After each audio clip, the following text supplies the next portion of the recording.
संसदीय सुधार समिति के सभी सम्मानित सदस्यों का आज की इस अहम ब्रीफिंग में स्वागत है।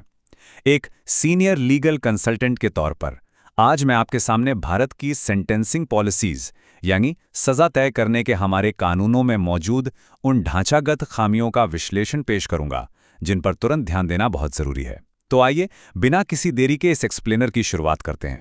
देखिए, इस पूरी चर्चा की नींव को समझने के लिए हमें जस्टिस वी.आर. कृष्णैयर की एक बहुत ही सटीक बात को याद करना होगा।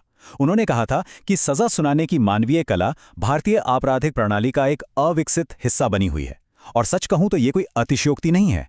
आज भी हमारी व्यवस्था काफी हद तक बिना किसी स्पष्ट गाइडलाइंस के जजों के व्यक्तिगत विवेक यानी उनके डिस्क्रिशन पर ही चल रही है। आज के हमारे इस विस्तृत विश्लेषण का रोड मैप कुछ इस तरह रहेगा। सबसे पहले हम भारत की सजा नीति के संकट को समझेंगे, फिर दंड नीतियों का इतिहास देखेंगे। इसके बाद बात करेंगे मनमानी सजा की इस खतरनाक लॉटरी पर। फिर जानेंगे कि कैसे ये सिस्टम पीड़ितों को पीछे छोड़ रहा है, और अंत में इसके एक बेहद ठोस समाधान पर चर्चा करेंगे। तो चलिए पहले खंड की ओर बढ़ते हैं, भारत की सजा नीति का संकट। हमारे सामने मौजूद इस क्रिटिकल एनालिसिस को अगर हम ध्यान से देखें तो एक बहुत ही बड़ी खामी उजागर होती है। हमारी वर्तमान जो दंड नीति है ना, उसमें किसी एक स्पष्ट दर्शन या फिलॉसफी का पूरी तरह से अभाव है। मतलब ये पूरा का पूरा सिस्टम किसी वस्तुनिष्ठ दिशा निर्देशों के बजाय जजों के व्यक्तिगत इंट्यूशन या उनके अपने अनुमान पे काम कर रहा है। अब थोड़ा इतिहास के पन्ने पलटते हैं। हमारा दूसरा खंड है दंड नीतियों का विकास। आखिर हम यहां तक पहुंचे कैसे? अगर हम इस एवोल्यूशन को देखें तो 1860 में इंडियन पीनल कोड ने सजा की अधिकतम और न्यूनतम सीमाएं तय कर दी थीं। फिर 1973 आया, जहां सीआरपीसी ने सजा पर अलग से सुनवाई करना अनिवार्य कर दिया, और 2013 में कुछ खास शर्तें भी जोड़ी गईं। लेकिन यहां सबसे बड़ी विडंबना देखिए, कानूनों में इतने क्रमिक बदलावों के बावजूद जो हमारा मूल ढांचा है वो आज भी स्थिर है। हम आज भी व्यक्तिगत स्तर पर तय की गई सजा पर बहुत ज्यादा निर्भर हैं।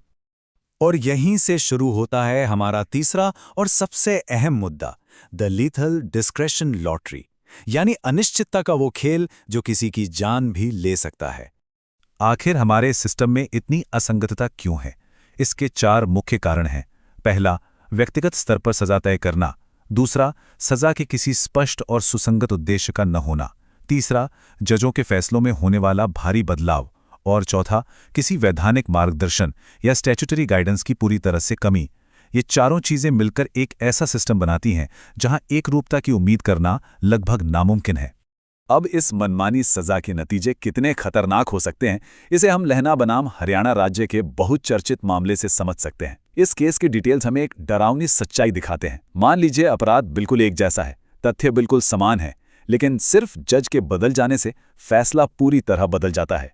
एक ही अपराध के लिए एक जज केवल उम्र कैद की सजा सुना सकता है, जबकि दूसरा जज उसी अपराध के लिए सीधे फांसी की सजा मुकर्रर कर सकता है। ग्राफिकल तौर पर सोचिए, ये जीवन और मृत्यु के बीच का फासला है जो केवल इस बात पर निर्भर करता है कि आपका केस किस जज के सामने है। ये विवेकाधिकार न्याय नहीं बल्कि एक लॉटरी बन चुका है। इसी कॉन्टेक्स्ट में शोध में एक बहुत ही पावरफुल बात सामने आई है। जो हमारा रेयरेस्ट ऑफ रेयर यानी दुर्लभ से दुर्लभ मामलों का सिद्धांत है, वो अब गहरी असमानता का एक रोलिंग स्नोबॉल बन चुका है। मौत की सजा जैसे अति संवेदनशील मामलों में ये अनियंत्रित विवेकशीलता वाकई में एक लीथल लॉटरी को जन्म देती है। अब आते हैं अपने चौथे खंड पर, फेलिंग द क्राइम विक्टिम्स, यानी वो लोग जिन्हें ये सिस्टम कहीं पीछे छोड़ देता है।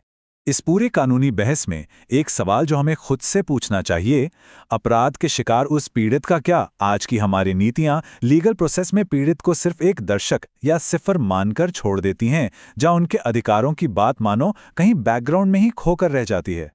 असलियत तो यह है कि आज के इस सिस्टम में पीड़ित एक भूला हुआ इंसान बनकर रह गया है। सीआरपीसी की धारा 357 अदालतों को मुआवजा दिलाने की शक्ति देती है, लेकिन इसका इस्तेमाल बहुत ही कम होता है। नतीजा ये होता है कि पीड़ित बिना किसी आर्थिक या मानसिक मदद के अपनी लड़ाई अकेले लड़ने के लिए छोड़ दिए जाते हैं। और ठीक यहीं पर रेस्टोरेटिव जस्टिस यानी सुधारात्मक न्याय की अहमियत सबसे ज्यादा बढ़ जाती है। ये एक ऐसी अप्रोच है जो सिर्फ अपराधी को कलंकित करने के बजाय नुकसान की भरपाई पर फोकस करती है। ये राज्य की सजा देने की जरूरतों और पीड़ित के रिहैबिलिटेशन के बीच एक परफेक्ट बैलेंस बनाती है। भारत में पीड़ितों को सही सपोर्ट देने के लिए सुधारात्मक न्याय को हमारी व्यवस्था का केंद्र बनना ही होगा। तो इसका हल क्या है?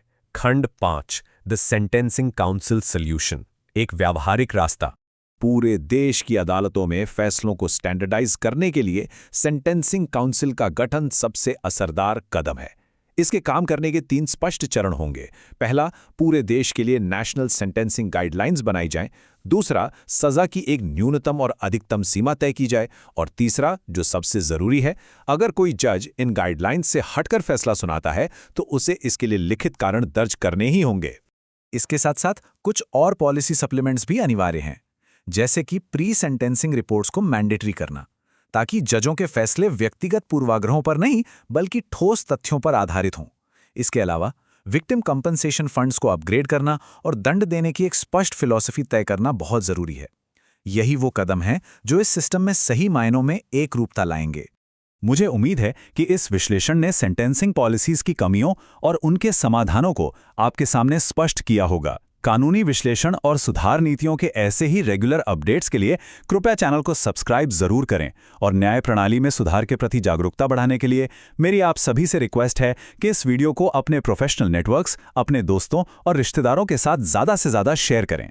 जाते जाते मैं आप सभी के सामने लॉ और जस्टिस से जुड़ा एक बहुत ही बुनियादी सवाल छोड़ना चाहता हूं।